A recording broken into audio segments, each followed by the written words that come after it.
এরকম বৃষ্টি চলবে। অন্তত হাওয়া অফিসের পূর্বাভাস বলছে আজ বুধবার, বৃহস্পতি, শুক্র, শনি, রবি, সোমবার পর্যন্ত দক্ষিণবঙ্গে বৃষ্টি চলবে।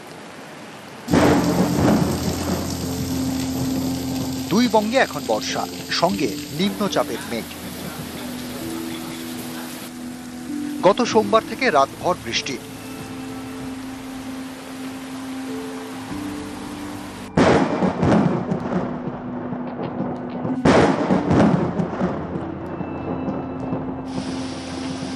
বুধবার থেকে আগামী সোমবার পর্যন্ত পশ্চিমবঙ্গে মেঘ বৃষ্টির খেলা, টানা বৃষ্টি, এর মধ্যে 3 দিন ভারী বৃষ্টির পূর্বাভাস। একটা লো প্রেসার এরিয়া আছে, সেটা আমাদের গাঙ্গেয় পশ্চিমবঙ্গ এবং তার পার্শ্ববর্তী এরিয়াতে রয়েছে।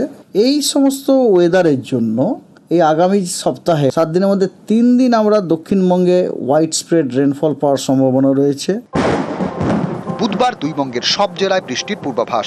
বৃহস্পতিবারও ছবিটা বদলাবে না। শুক্রবার দক্ষিণবঙ্গে বৃষ্টি কিছুটা কমতে পারে। উত্তরবঙ্গের 5 জেলায় ভারী বৃষ্টির পূর্বাভাস। দার্জিলিং, কালিম্পং, জলপাইগুড়ি, আলিপুরদুয়ার এবং কোচবিহারে ভারী বৃষ্টি। শনিবার বৃষ্টি বাড়বে উত্তর এবং দক্ষিণবঙ্গের সব জেলায়।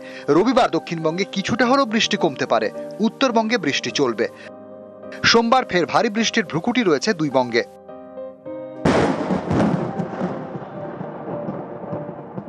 লো লাইন যে এরিয়াগুলো আছে সেখানে ওয়াটার লগিং হতে পারে, আন্ডারপাস যে রোডগুলো সেখানে ওয়াটার লগিং হতে পারে, ট্রাফিক ডিসরাপশন হওয়ার যথেষ্ট সম্ভাবনা আছে। এটা বর্ষাকাল না, এখন অ্যাক্টিভ মনসুন কন্ডিশন চলছে, স্ট্রং মনসুন কন্ডিশন, এটা তো হওয়ারই কথা। নিউজ 18 বাংলা।